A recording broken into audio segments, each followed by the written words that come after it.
Hello everyone, my name is Aman Singh and इस video में हम बात करने वाले हैं about socialism in Europe and the Russian revolution part second.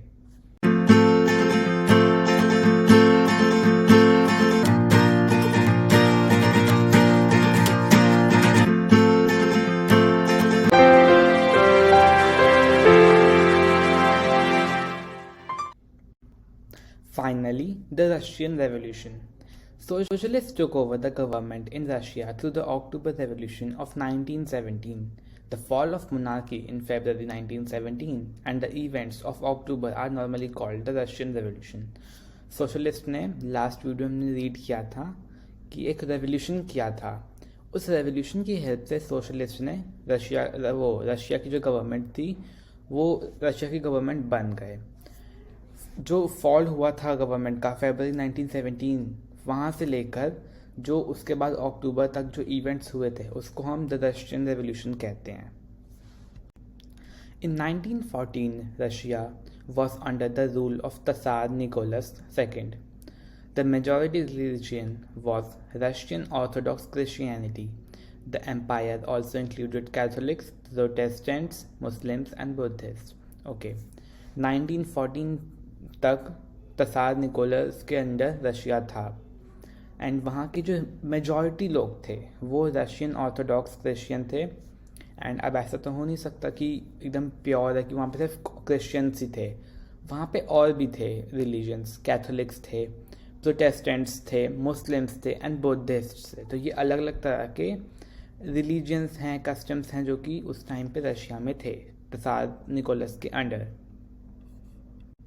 And Russia की जो इकोनॉमी थी, Russia's economy mainly depended on, मतलब वो दो चीज़ों पे डिपेंड था। मतलब वहाँ पे दो तरह की चीज़ें की जाती थी ऑक्यूपेशन में। सबसे पहला था एग्रीकल्चर, ठीक है, एंड सेकंड था इंडस्ट्रीज़ के अंडर से बहुत सारे वो आ गए, ठीक है, सेक्टर्स।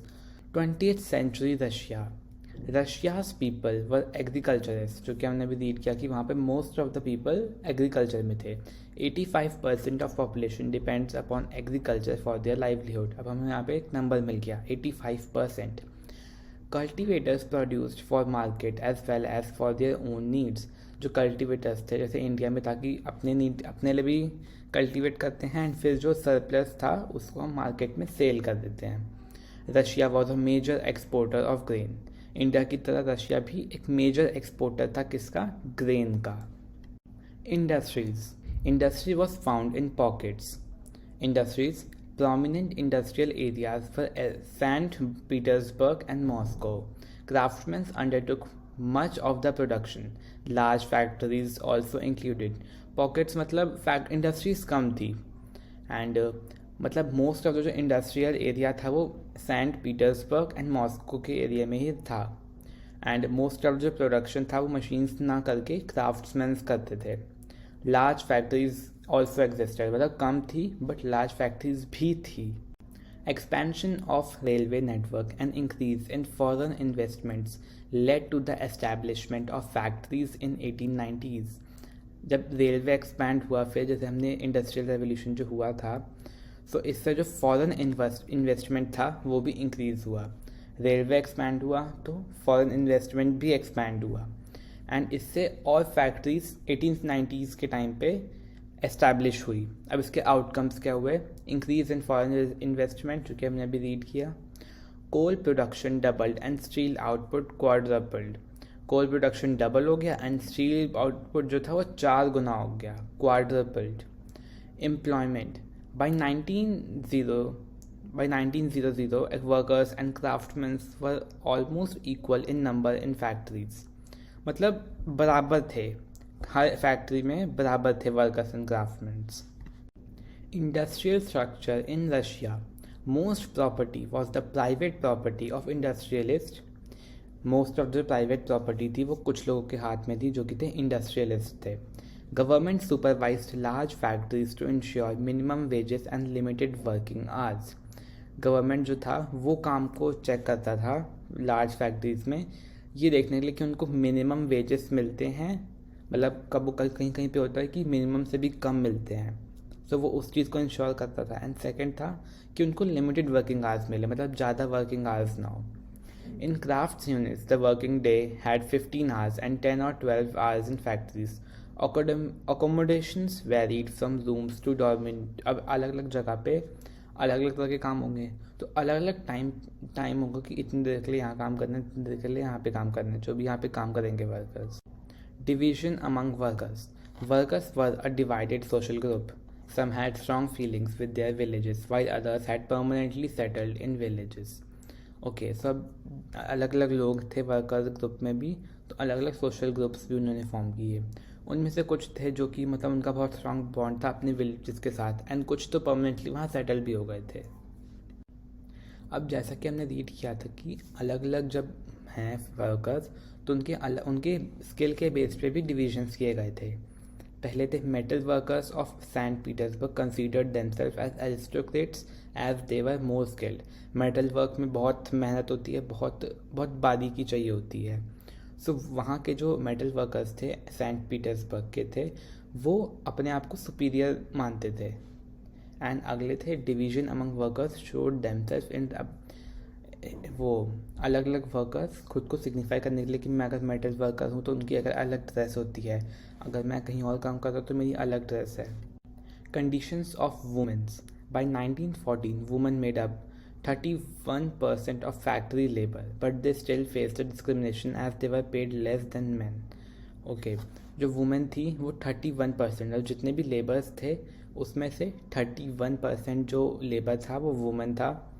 एंड उनको डिस्क्रिमिनेट किया जाता था किस बात पे, कि टाइम तो सब बराबर काम करते हैं, बट मैन को अगर उसी सेम काम के लिए ज़्यादा पे किया जाता था, एंड अगर वुमेन वही सेम काम कर रही है तो उसको कम पे किया जाता था।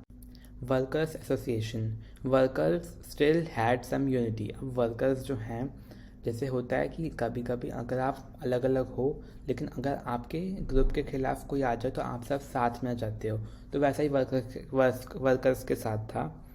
वैसे तो वो डिवाइडेड थे कि कुछ मेटल वर्कर्स हैं, कुछ ऐसे वर्कर्स हैं, कुछ लेबर हैं, बट अगर उन पे मतलब उन पूरे वर्कर्स के ग्रुप पे कोई भी प्रॉब्लम आती थी तो वो साथ में यूनिटी में रहकर एक एसोसिएशन बनाते थे। Associations were formed to help workers in times of unemployment or financial hardships. Unity among workers. Despite divisions, workers did unite to strike when they disagreed with employers. Example, 1896 and 1897 strike in tech industry. Okay. जैसे हमने भी पिछली slide में read किया कि workers साथ में आके एसोसिएशन बनाते थे, वैसे ही वो साथ में मिलकर प्रोटेस्ट भी करते थे अगर उनको कुछ गलत लगता था। इसका एक एग्जांपल क्या है, टेक इंडस्ट्री, कोई इंडस्ट्री होगी रशिया में, वहाँ पे वर्कर्स ने ऐसा कोई स्ट्राइक किया था। Okay, peasants. Different from peasants of rest of the Europe. Peasants कौन होते हैं? किसान। They cultivated most of the land. Most of the land किसान कल्टिवेट करते थे। Like workers there were divisions among peasants also. अब अलग अलग तरह के किसान अलग अलग तरह के काम करते हैं, कोई अलग वेजिटेबल उगाता है, कोई हार्वेस्टिंग करता है। दे वर डीपली रिलीजियस, वो बहुत डीपली रिलीजियस थे, ये बहुत कॉमन था। They disrespected nobles because they got powers from tsar not through local popularity. वो नोबल्स को डिसरिस्पेक्ट करते थे, क्यों? क्योंकि उनको तसार से पावर मिली थी। वहाँ के जो लोकल्स थे उन्होंने उन्हें नोबल्स को कोई पावर नहीं दी थी, कोई रिस्पेक्ट नहीं दी थी, ना ही उन्होंने कोई ऐसा काम किया था कि उनको रिस्पेक्ट दी जाए, बट तसार नोबल्स को रिस्पेक्ट देता था, उनको पावर्स देता था। Demands of peasants. Wanted the land of nobles, refuse to pay rent, even murdered the landlords. Okay, so पहले क्या था कि उनको ज़मीनों पे बुलाया जाता था किसानों को काम करने के लिए, काम करके उनको जो प्रॉफिट हुआ, प्रॉफिट तो वो रख लेता था जिसकी लैंड है, एंड उनको कुछ पैसे दे देते थे उनके काम के लिए। तो उन्होंने बोला कि हमको नोबल्स की लैंड दे दो, एंड हम रेंट पे नहीं करेंगे क्योंकि ये हमारी ज़मीनें होनी चाहिए, क्योंकि काम हम करते हैं। उन्होंने जब लैंड लॉर्ड्स जिनकी ज़मीनें होती हैं उनका मर्डर तक कर दिया था। Socialism in Russia. Social Democratic Workers' Party. All the political parties were illegal before 1914. In 1898, following the Marx principles, socialists founded a Social Democratic Workers' Party. Because of government policies, it had to operate as an illegal organization. It set up newspapers, mobilized workers, and organized strikes. Okay. Social democratic workers party अपना protest दिखाने के लिए, अब क्योंकि उस time पे 1914 साल के टाइम पे वर्क जो पार्टीज थी सारी इलीगल मानी जाती थी। तो उन्होंने जब सोशलिस्ट जो थे उन्होंने मार्क्स का जो प्रिंसिपल था उसको चूज़ करके एक इलीगल ऑर्गेनाइजेशन बनाई एंड उसकी मदद से वो स्ट्राइक्स करते थे, न्यूज़पेपर्स छपवाते थे एंड वर्कर्स को मोबिलाइज करवाते थे। Some Russian socialists felt that the Russian peasant custom of collective farming made them natural socialists. Throughout the 19th century, they were active in the countryside. In the 1900, they formed the Socialist Revolutionary Party. Okay, कुछ Russian socialist थे जिनको लगा कि जो Russian peasants हैं मतलब वो क्योंकि वो फार्मिंग कर रहे हैं वो हमारे लिए काम कर रहे हैं, तो वो एक नेचुरल सोशलिस्ट अपने आप ही बन गए एंड वो बहुत प्रोटेस्ट भी कर रहे थे नोबल्स की लैंड के लिए। तो उन्होंने साथ में मिलकर एक पार्टी बनाई, सोशलिस्ट रेवोल्यूशनरी पार्टी। एंड ये पार्टी किस चीज़ के लिए फ़ाइट करती थी? स्ट्रगल्ड फॉर पीजेंट साइड, किसानों के हक के लिए। Demanded that land belonging to nobles should be transferred to peasants. वो चाहते थे कि जो लैंड नोबल्स की है वो पीजेंट्स को दे देनी चाहिए। ये बात सही है, जैसे पीजेंट्स भी यही बोल रहे थे। Social Democrats disagreed with socialist revolutionaries about peasants. Okay, social Democrats थे जो सिस्टम है उसका अगर कोई फ्लॉ है उसको ठीक कर देते थे, बट सोशलिस्ट रेवोल्यूशनरीज पूरा सिस्टम ही चेंज करना चाहते थे। तो इसलिए कुछ डिसएग्रीमेंट्स उनके बीच में भी थे। व्लादिमीर लेनिन ने अप्रैल थीसिस भी दी थी जो कि हम आगे चैप्टर में पढ़ेंगे। Lenin felt that the farmers are not one united group. Some were poor and others were rich.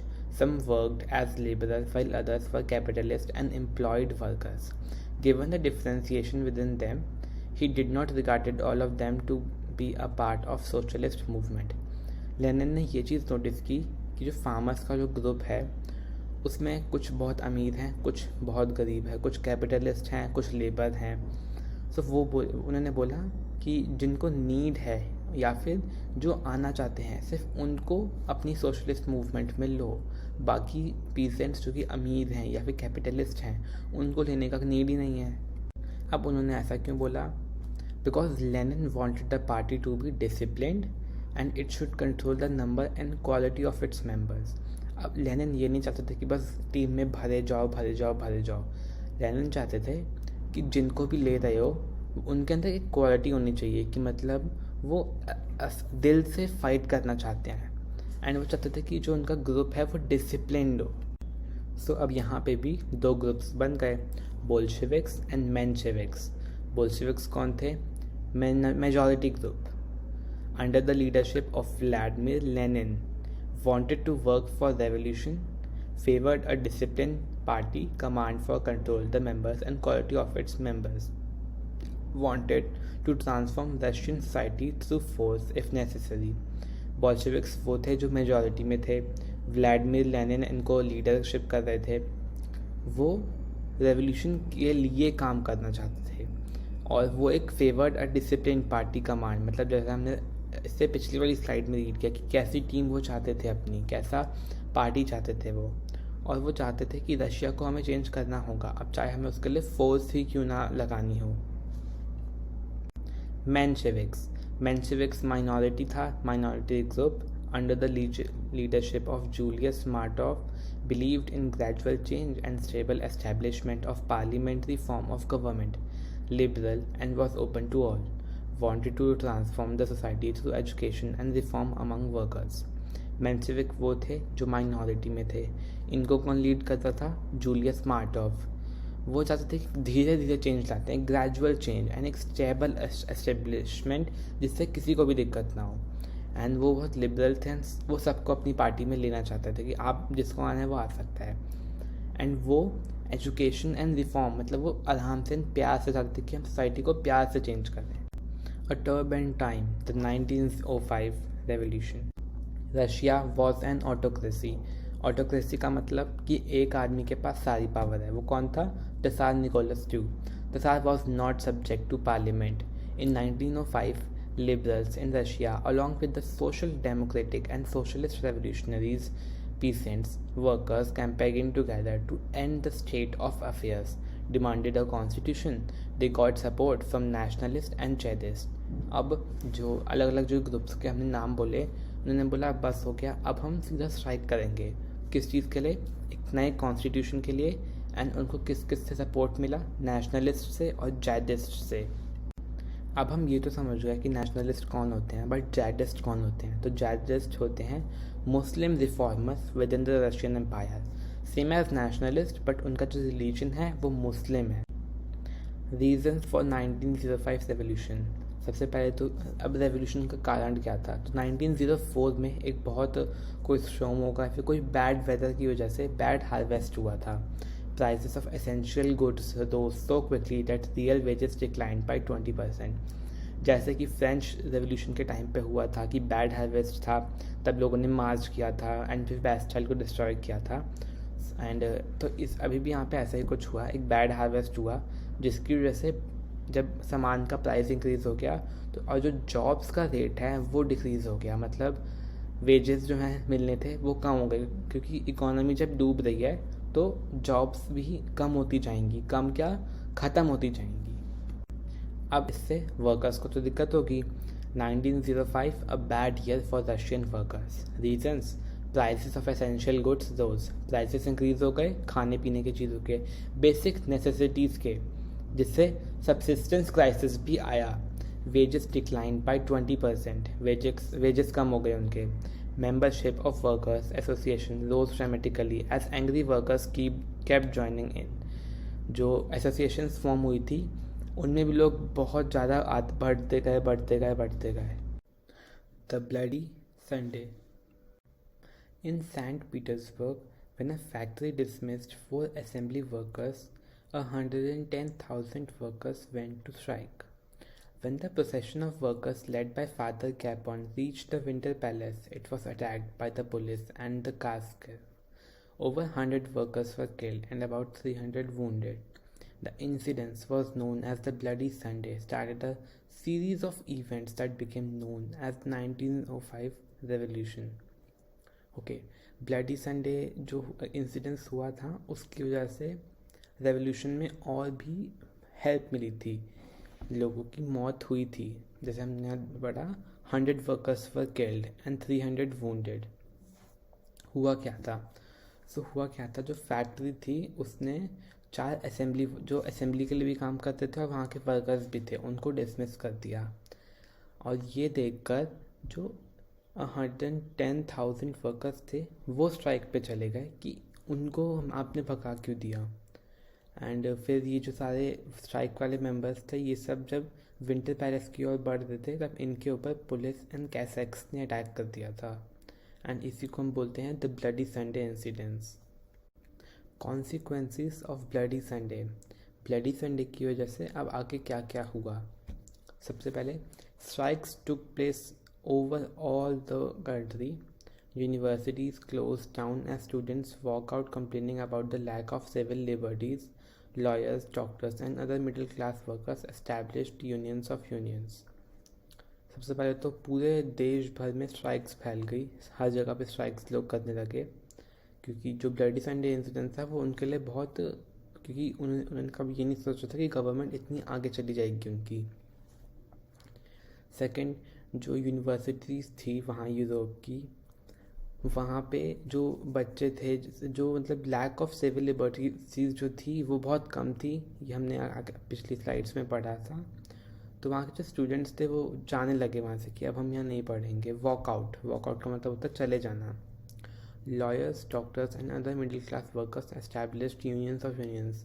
अब लॉयर्स एंड डॉक्टर्स ने भी अपनी यूनियंस बना ली ढेर सारी. Demands of protesters. ये जो लोग प्रोटेस्ट कर रहे थे स्टूडेंट्स एंड वर्कर्स, ये मांग क्या रहे थे? सबसे पहले तो डिमांडेड अ कॉन्स्टिट्यूएंट असेंबली, जो कि सब मांग रहे थे. इंक्रीज इन वेजेस, ये कौन मांग रहे थे? Workers. Reduction in working days to 8 hours, and ये भी वर्कर्स मांग रहे थे।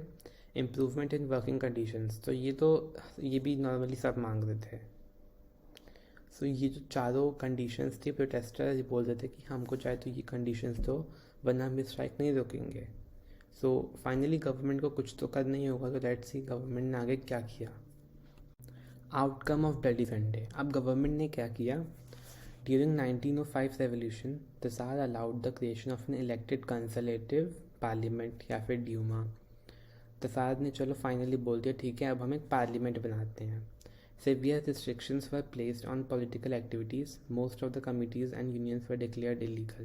जो यूनियंस फॉर्म की थी स्टूडेंट्स ने, वर्कर्स ने, उनको पहले दोबारा इलीगल डिक्लेयर कर दिया, बट तसार के ऊपर कुछ रिस्ट्रिक्शंस लगा दी गई पार्लियामेंट द्वारा।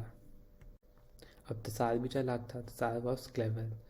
अब जब उसने देखा कि ड्यूमा जो है वो उसके ऊपर बहुत ज़्यादा ही फोर्स डाल रहा है, तो उसने फर्स्ट ड्यूमा को उसके स्टार्ट होने के 75 डेज़ में बंद कर दिया, ड्यूमा ख़त्म कर दिया, डिसमिस्ड। एंड क्योंकि उसने ड्यूमा बनवाया था तो उसके पास ये पावर थी कि वो ड्यूमा को हटा भी दे। सेकंड री इलेक्टेड ड्यूमा, और जो फिर एक और ड्यूमा उसने क्रिएट किया, पर उसे भी उसने 3 महीनों के अंदर हटा दिया। He changed the voting laws and packed the third Duma with conservative politicians because he didn't wanted any reduction in his power. अब जो उसने अपना थर्ड ड्यूमा बनाया उसमें उसने कंजर्वेटिव पॉलिटिशियंस डाल दिए। कंजर्वेटिव्स कौन थे, जो कोई चेंज नहीं चाहते थे। और उसने ऐसा क्यों किया, ताकि उसकी जो पावर है तसार की वो कम ना हो जाए। The first world war and the Russian empire. In 1914, war broke out between two European alliances. तो 2 अलाइंसेस क्रिएट हुई थी, एक थी सेंट्रल पावर्स, दूसरी थी एलाइड पावर्स। सेंट्रल पावर्स के अंदर थे जर्मनी, ऑस्ट्रिया और टर्की। एलाइड पावर्स के अंदर थे France, Britain, Russia, Italy and Romania. So इन दोनों पावर्स के बीच में फाइट स्टार्ट हो गई, जो कि फाइनली जाके वर्ल्ड वॉर वन में कन्वर्ट हो गई थी। अब सेंट्रल पावर्स और लाइट पावर्स के बीच में जो फाइट स्टार्ट हुई, so in Russia the war was initially popular. Russia तो हमेशा से फाइट करने में आ गई था, and people rallied around tsar Nicholas II। Later the tsar refuse to consult the main parties in the Duma, eventually support war thin. उसने Duma की बात मानना बंद कर दिया, या फिर ड्यूमा से कंसल्ट करना भी बंद कर दिया। तो धीरे धीरे जो ड्यूमा की पावर थी और तसार की पावर थी वो भी कम होने लगी। Anti-German sentiments ran high, as can be seen in the renaming German name St. Petersburg to Petrograd. लोगों को भी अब गुस्सा आने लगा तो उन्होंने अपनी पार्टी का नाम चेंज करके, जैसे सेंट पीटर्सबर्ग के जो वर्कर थे उन्होंने उसको पेट्रोग्राड नाम दे दिया।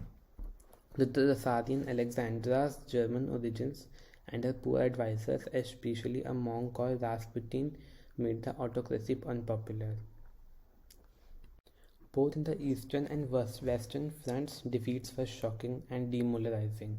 Russia's army lost badly in Germany and Austria between 1914 and 1960.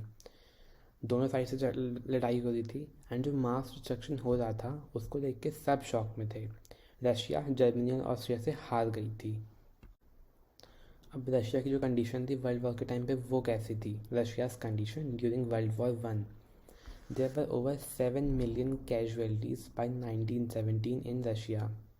The Russian troops destroyed everything that might be of use of their enemy, including crops, houses, buildings, etc. But the destruction of crops and buildings led to over 3 million refugees in Russia. Soldiers did not wish to fight such a war. जो Russian troops थे उन्होंने क्या किया, अपने जो वो थे enemies थे उनकी क्रॉप्स, घर, बिल्डिंग सब तबाह करके आए थे। तो अब क्या हुआ, बाकी कंट्रीज से धीरे धीरे रशिया में लोग आने लगे, क्योंकि रशिया में तो अभी था ना सब कुछ। सो 3 मिलियन रेफ्यूजीज़ रशिया में आ गए, और सोल्जर्स ऐसी फाइट लड़ना नहीं चाहते थे जिससे उनकी कंट्री को भी इतना नुकसान हो रहा हो। Economic destruction. The war had a severe impact on industry. It cut off from other suppliers of industrial goods by German control of the Baltic Sea, rapid disintegration of industrial equipment. By 1960, railway lines began to break down. War का हर जगह की industries पे बहुत बड़ा बहुत severe impact हुआ। धीरे धीरे जो सप्लायर्स थे, जो एक्सपोर्ट्स होते थे बीच कंट्रीज़ के बीच में, वो भी टूटने लगे और इंडस्ट्रियल इक्विपमेंट्स भी ख़राब होने लगे, क्योंकि जब कोई चीज़ यूज़ नहीं होती तो ख़राब हो जाएगी। Railway lines began to break down, industries नहीं है तो रेलवे लाइंस क्या करेंगी। लेकिन अब वॉर को तो कंटिन्यू रखना है, so able bodied man were called up to the war which led to labour shortage. जो वर्कर्स थे उनको बुलाने लगे कि आप आओ फाइट करो वॉर में, और इससे इंडस्ट्रीज़ जो हैं उसमें लोगों की शॉर्टेज होने लगी। Large supplies of grain were sent to feed the army which resulted in food shortage in cities. Bread and flour became scarce. By 1916 riots at bread shops were common. अब जो war में जो लोग जाते हैं उनको खाने के लिए दोगे ना, सो अब शहर में भले क्यों ना खाना कम पड़ जाए, उनके पास खाना कम नहीं पड़ना चाहिए, तो खाना उनको दिया, लार्ज सप्लाईज दिए गए आर्मी को। शहर में खाना कम पड़ गया तो झगड़े होने लगे, क्योंकि कोई भी अपनी फैमिली को भूखा तो देख नहीं सकता। जैसे फ्रेंच रेवोल्यूशन के टाइम पे भी हुआ था कि बहुत सारे रायोट्स हो गए थे फूड के ऊपर। The February revolution in Petrograd. In the winters of 1917 conditions of the capital Petrograd were grim. Petrograd जो जगह थी पीटर्सबर्ग, वहाँ की वो जगह बहुत ख़राब होने लगी, मतलब वर्कर्स की कंडीशन भी अच्छी नहीं थी। The layout of the city seem to emphasise the division among its by people. लोगों ने भी डिविजन्स करने शुरू कर दिए सिटी में। Right bank, workers quarters and factories were located. तो रिवर के एक साइड पे राइट बैंक, रिवर के एक बैंक पे वर्कर्स क्वार्टर्स फैक्ट्री वर्कर्स रहते थे, और लेफ्ट बैंक पे included the fashionable areas, winter palace, official buildings, Duma. जो बड़ी बड़ी बिल्डिंग्स थी वो लेफ्ट बैंक पे थी। Condition of Petrograd. In February 1917, food shortages were deeply felt in the workers' quarter. The winter was very cold, which resulted in crop failure. The Tsar's desire to dissolve the Duma were opposed by the parliamentarians. Petrograd की condition और ख़राब होने लगी। Food shortage हर जगह था, Petrograd में ज़्यादा ही था। वर्कर्स क्वार्टर्स को तो कुछ मिल ही नहीं रहा था। विंटर और बढ़ गई तो इससे क्रॉप भी उग नहीं रही थी ठीक से, क्रॉप फेलियर हो गया। एंड टसार ड्यूमा को फिर से हटाने की कोशिश कर रहा था, बट जो ड्यूमा के मेंबर्स थे एंड पार्लियामेंट्रियंस थे उन्होंने मना कर दिया कि नहीं, इस बार ड्यूमा नहीं हटेगा।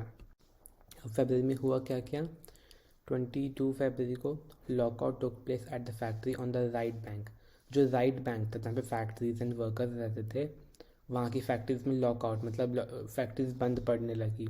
23 February workers in 50 factories called a strike. In response to these demonstration, government imposed a curfew. अब फैक्ट्री वर्कर्स को खाना चाहिए तो उन्होंने स्ट्राइक करना दोबारा स्टार्ट कर दिया, ठीक है।